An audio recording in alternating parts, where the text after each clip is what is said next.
Hello, and welcome to the Age Guide, Perspectives on the Aging Journey. We are here to be your personal age guide and enhance your quality of life on the road ahead. At AgeGuide, it's our mission to be a vital resource and advocate for people as we age by providing thoughtful guidance, supportive services, and meaningful connections.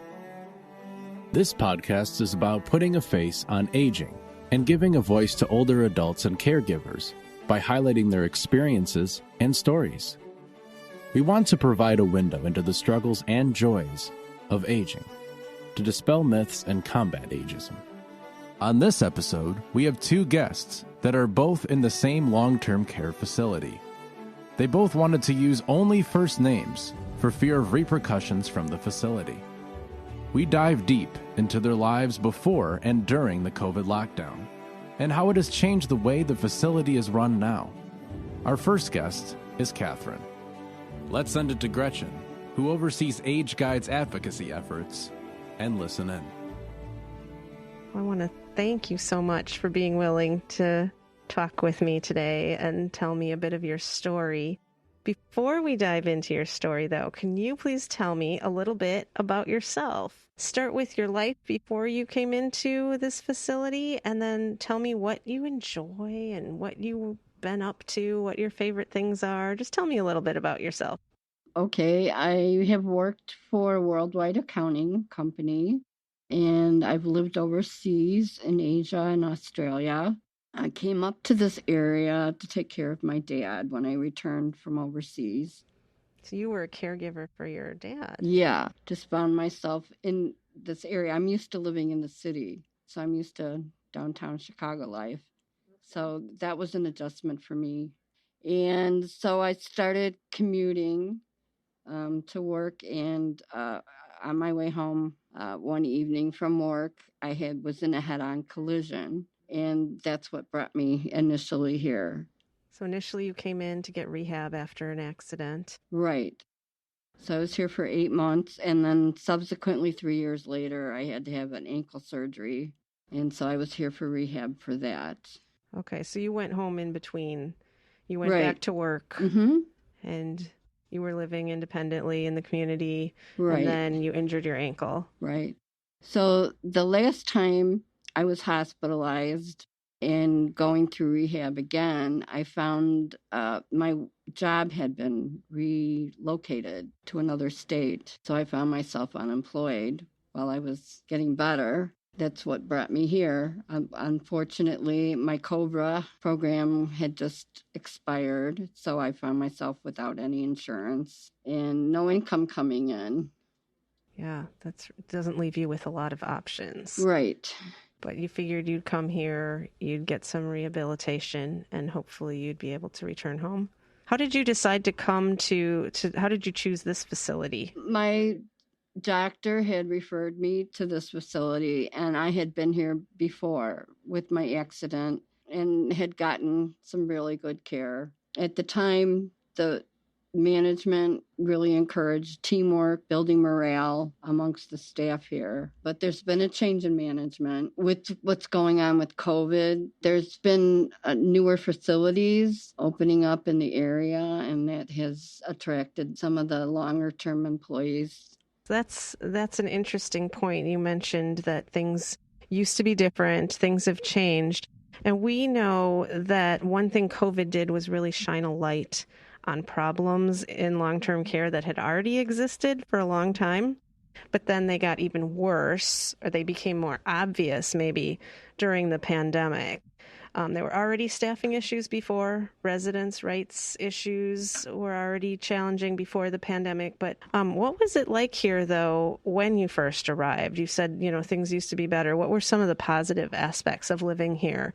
Did you have friends who would come visit? Did you have friends within the facility that you could hang out with and activities to do and things like that? Yes, we had activities, and there was, a close-knit circle of residents that, there was a sense of community. And a lot of the staff from when I was here before, from my car accident, they were still working here. So I had gotten to know a lot of the staff already, and they were familiar with me. So when I originally came back to this facility, I thought I felt confident in the care that I was going to get because I'd been here before. Right. That makes sense. Things had changed. Things had changed, yes. They were already starting to have some staffing issues. But that's interesting that you still felt like there was a sense of community here. People cared about each other. The staff cared about the residents. There was some camaraderie there. Mm-hmm. You felt respected, Mm-hmm. and you trusted that you were getting the best care possible. So can you tell us a little bit about what happened in March of 2020 when the nursing home closed its doors? What was going on for you and inside this facility? Did they explain what was going on? Did it happen suddenly? Did you have some warning that they were going to be shutting down? Once COVID hit our section of this facility, it happened suddenly. I actually am very certain that I got this from an agency nurse. Okay, you got COVID during the lockdown. I got COVID during the lockdown. Yeah, Early on?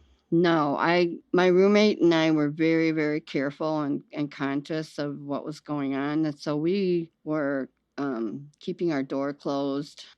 We pretty much just stayed within these four walls and keeping our room very clean with the antiseptic and stuff like that. It was an agency nurse that came in and was handing out medicine that we got it from. Oh, no. She just didn't look well that day, and this is when it was taking 3 days for COVID results to come in, and she was told that afternoon that she had COVID. After she'd already been in everybody's room on the floor. And she sent us home. They sent her home. So did a lot of people on this floor get COVID then? Yes. One half of the floor was quarantined off. And our floor, our side, at that time, there hadn't been any cases. But then once one of us got it, it was going on. So as soon as we tested positive, they opened up a ward or a hallway. So we were all moved into quarantine on the first floor. We didn't have much time to gather our stuff. Really? Well, so what was that like? They just came in your room and said, hey, it's time to go. Grab your stuff. We're going now. You got to go. I was hospitalized like 3 days later. I had a bad case and a high fever. So I went straight to the hospital from the hall that they had closed off. It was closed off with plastic on the walls and everything. So many of us that got moved down there were cleared from quarantine and moved back to their rooms. They couldn't find our stuff. Oh, no. So it was very unorganized when they moved us down to quarantine. My stuff eventually, because I was in the hospital for a month and a half, they started packing my stuff. Oh. They didn't think I was coming back. Okay. So some of my things were missing. Oh, and dear. I'm not the only patient that was missing their belongings. And we kept asking about them. And the management at the time, we didn't know at the time that there was a dining room where a lot of things of belongings or boxes of people's things that didn't get marked were staged. Okay. So our things were on another floor that we weren't allowed to go to because we couldn't move from floor to floor. We had to just stay on our own floor and in our own rooms. We couldn't even go out in the hallway. But somebody must have known where your stuff was, that it had been boxed but they wouldn't. up. They didn't say, we have things on the second floor, and when quarantine gets lifted, you'll be able to go down there and look. Oh, goodness. So you were just without your things. You didn't know if you'd ever get them back again. No, like in particular, my wheelchair, which was something I had bought. It wasn't something that was provided for me. My wheelchair had been down there, and they kept giving me different wheelchairs that were either too wide for my body or too short for my long legs. And I was like, I want my wheelchair that fits me perfectly, and I had bought with my hard-earned money before I came here.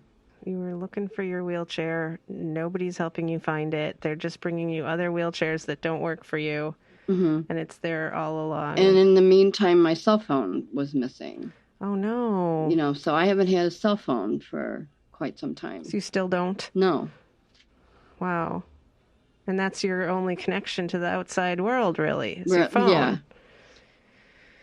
Goodness.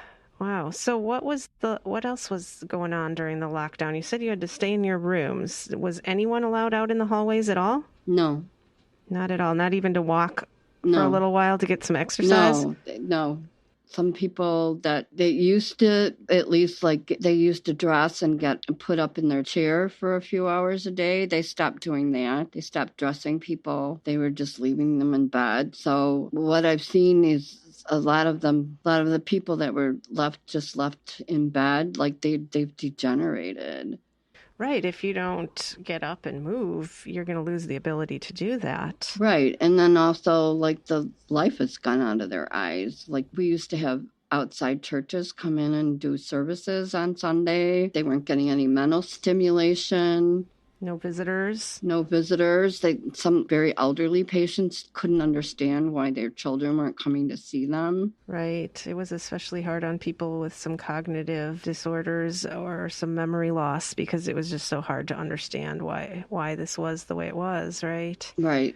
But even if you did understand what was going on, were they communicating with you so that you really knew why they were doing the things they were doing and what the expectations were and how they were keeping you safe? Yeah, the hard thing was like not even let us go out in the hall so that we could get some exercise. Yeah. Not even like one person at a time out in the hall to walk a little bit? None of that, huh? Right. Okay. So you were stuck in the four walls, and this is not a big room, I would have to say. This is a fairly small room for two people to be stuck in day after day. And the lockdown went on for a while. You were out for some of that at the hospital, but then you came back, and you still had to stay in your room when you got back? Yeah, I was bedbound. Okay. And yes, we were still staying in our room You at were that still time. on We weren't lockdown. allowed to go out in the hall or anything yet. So they just came in your room to bring you meals and medicine and things, check on you, and that was it? Mm-hmm. Okay. Did you know how the other residents on the floor were doing? No, Wow. because we couldn't visit each other. We had, heard through the grapevine that we had lost a few patients. But you didn't even really know for sure who was still here then. Right. Sometimes it was like a surprise. But, once we were able to start going out, it's like, where's Rosie? Where's Nancy? And, then we found out that they'd passed away from COVID. Oh, that's so sad. That's such a hard way to find out And much later. Some of them, their loved ones couldn't come see them in their last days. Right. That was another issue, was that people couldn't say goodbye. What would you have liked them to do differently during the lockdown? They could have communicated with us a bit better. They could have let us know where our belongings were. They could have talked to us about replacing things. They offered that they would be replacing things, but some of it hasn't really happened. Did they have a residence council here at this facility, and do you participate in that? Yes, I'm the secretary, so I speak to other residents and ask them if they have issues. The ones that are ambulatory, they come to the meeting, but there's a lot of bedbound people on this floor as well. So what does the residence council do? We bring up issues that people are experiencing and also like give compliments when they're warranted as to things that we're happy about. Okay. But it's sort of a chance for all the residents to share what's going on, bring up any issues, bring up any celebrations, talk about the facility and what's going on here. Right. Do staff from the facility attend, or is it just for residents?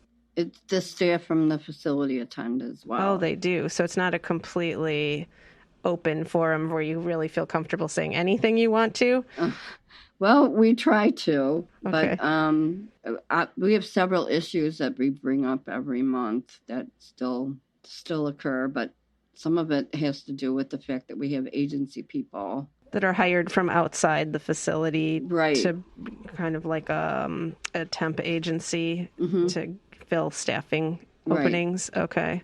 So the idea, I guess, would be then that there's some staff there so that you can share with them what's going on. Right. Primarily management, like oh, I see. The person in charge of housekeeping. Right. That makes sense. The person managing the nurses and the CNAs. Okay. Somebody that oversees the kitchen So that if you have an issue with the kitchen, then there's somebody there who can take that back to the management and hopefully try to resolve whatever issue it is. Mm-hmm. That's very interesting. Then that's great that you're so involved in that. And it sounds like you're a really good advocate for the other residents. Yeah, I try to be. That's wonderful. Because there's people that can't speak for themselves. Right. Right. And what would they do without you to kind of speak up for them? And you kind of are some eyes and ears on the floor, seeing what's going on, and you're able to do something about that. Now that we have heard Catherine's story, we are going to turn our attention to Carla.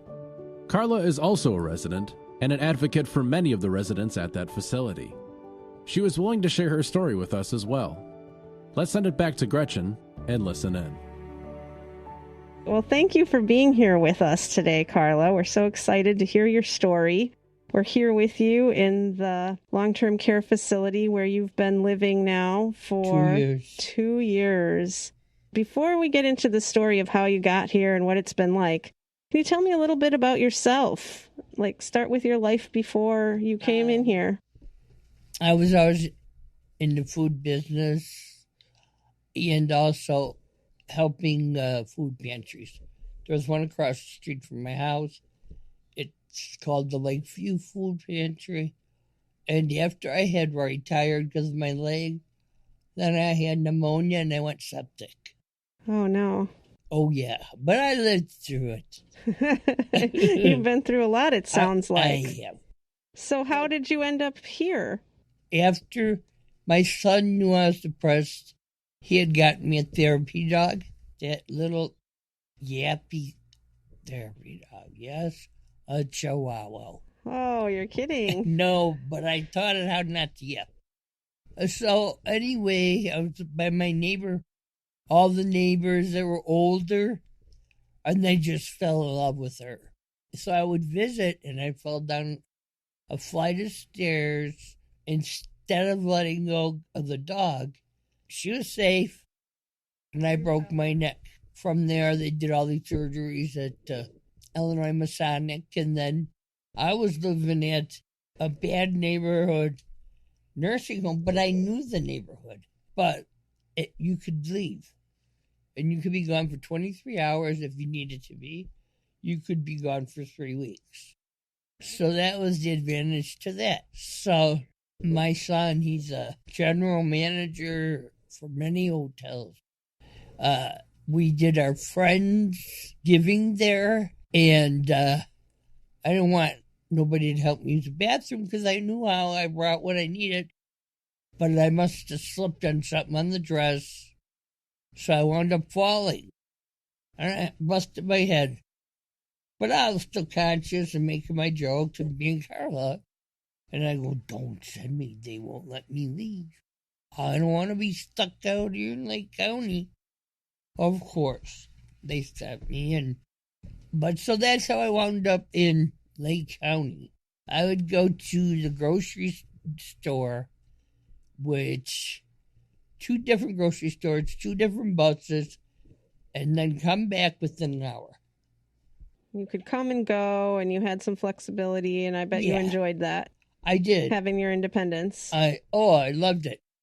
That was supposed to go to public aid buildings and then assisted living buildings, long-term buildings. But I think the money must have ran out for that at that time.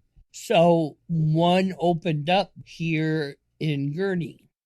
Okay. It was to go in an assisted living facility. Yes, in Gurnee. Okay, but you wanted to be back in your hometown. I wanted to be going home. They said, you know what, we recommend that you go here. This way, when one does open in Chicago, then you could go if you want to go.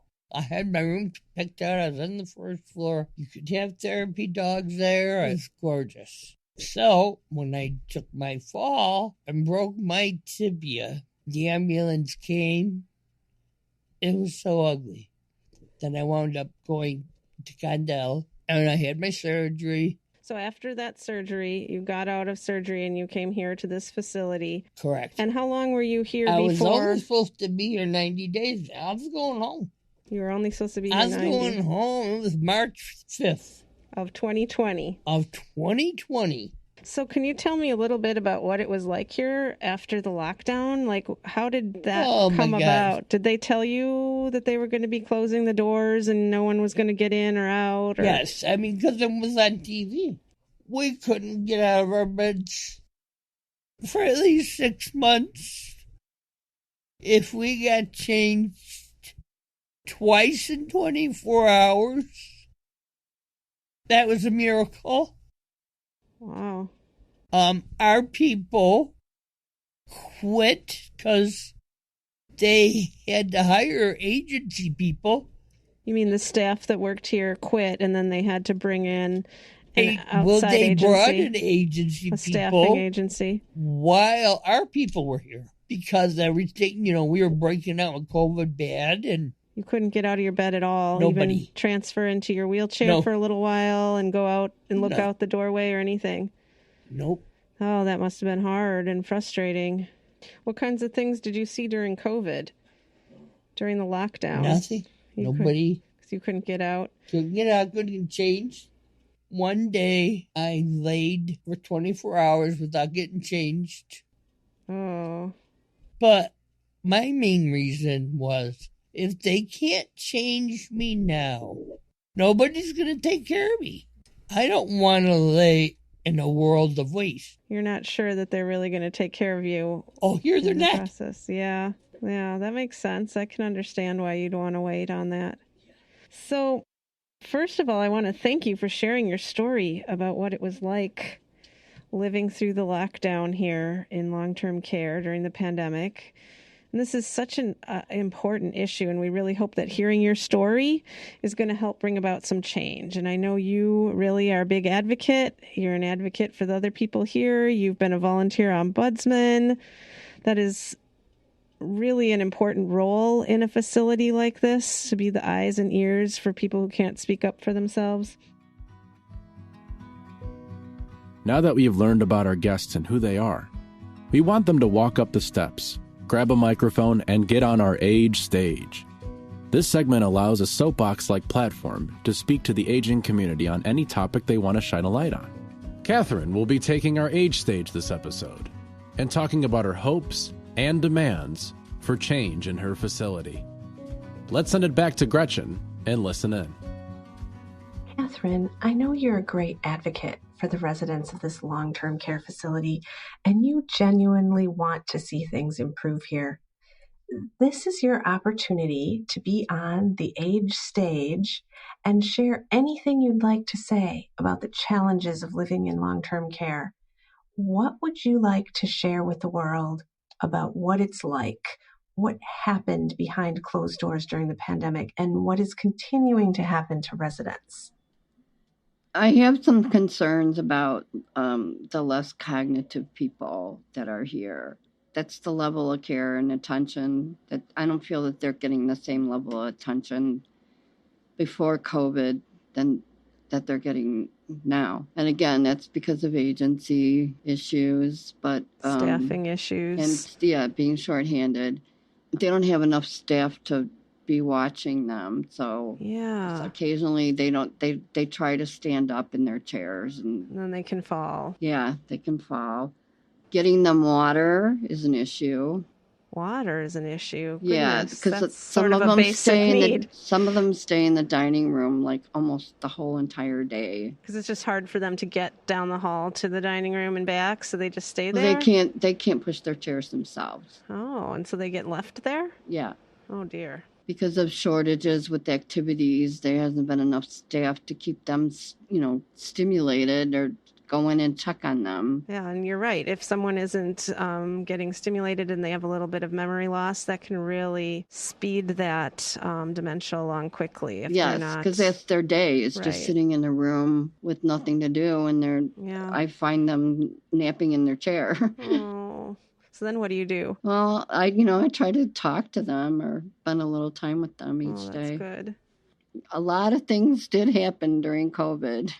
And how would we know? In my experience, it gave me the experience of what it's like to be bedbound, because the CNAs would come in my room and they would put things where I couldn't reach them because I couldn't get out of bed myself. I learned how frustrating it can be for someone that's just kind of. Someone who's lost their mobility and can't get around themselves, how dependent you must have felt. People that need to be changed and they're not being changed as often as they should be. But that's sort of what you would expect to be the type of care that you would get in a facility, isn't Right, it? because that was another thing.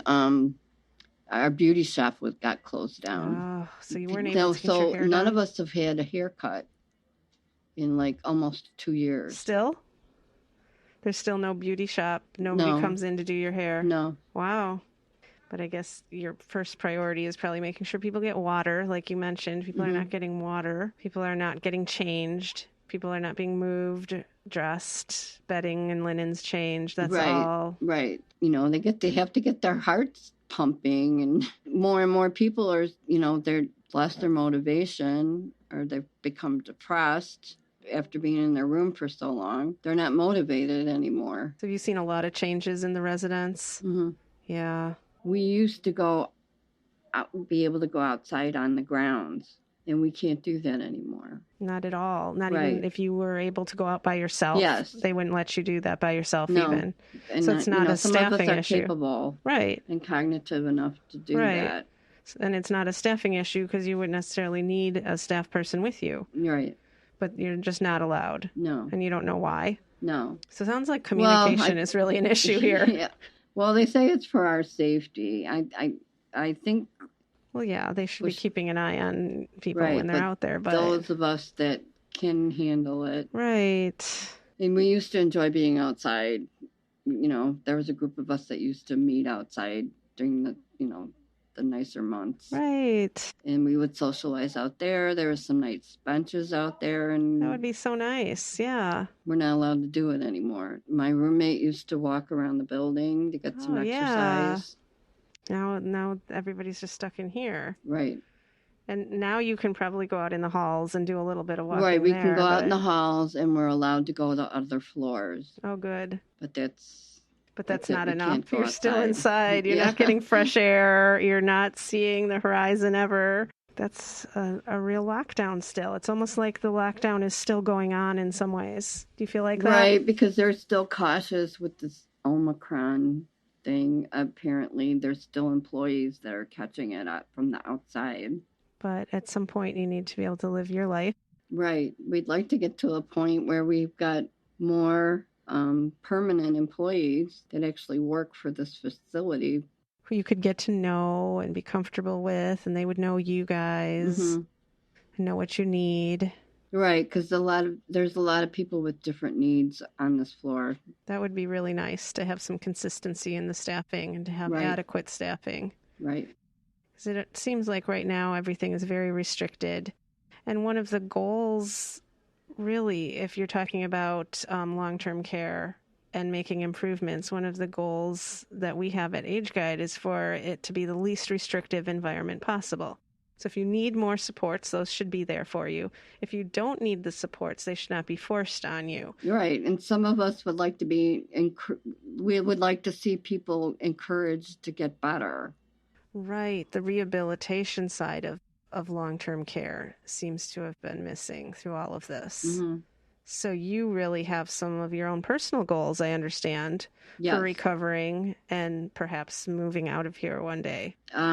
First of all, I need the ability to get stronger, to use some of the equipment here so that I can do some exercises. So I can handle being a little more independent and understanding what options are out there. Just a little more time. I hope for the best for you. I Thank really you. do. Thank you. And we can forward you some resources too. We have folks who work in our office who have all kinds of resources that might be helpful for you. So that would be awesome. Get back in touch with you when we get back. Sometimes we just don't know. We get overwhelmed because we just don't know how we're going to do it. It is overwhelming, and it's a big system and a big bureaucracy, and it's hard to figure it all out. But right, because when you get to my point, like I lost everything because I got stuck here. I couldn't keep up with my mortgage and right, how would you weren't able to work, right, and then COVID shut everything down. So we'll get you some resources and hope that we can help you with that a little bit. Oh, great. I appreciate talking to you. Good. Thank you for talking to us. This was wonderful. You did great. Thank you for listening to the Age Guide, Perspectives on the Aging Journey.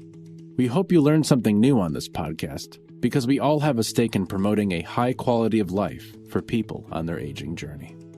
AgeGuide coordinates and administers many services for older adults in Northeastern Illinois. We serve DuPage, Grundy, Kane, Kankakee, Kendall, Lake, McHenry, and Will counties. Our specially trained professionals are available to answer questions and connect you with local service providers and resources such as Adult Protective Services Program, which responds to and investigates reports of abuse, neglect, and financial exploitation of people 60 plus and adults with disabilities aged 18 to 59 who live in the community. The Long-Term Care Ombudsman Program, which advocates for residents of nursing homes, board and care home, and assisted living facilities. They are trained to resolve problems and can assist with complaints of residents living in long-term care facilities. If you are interested in these services or want to learn more, go to our website at ageguide.org or call our office at 630-293-7488. Please follow our podcast so when we post our monthly podcast, you are notified on your streaming account. Thank you, and we will see you next time on the AgeGuide, Perspectives on the Aging Journey.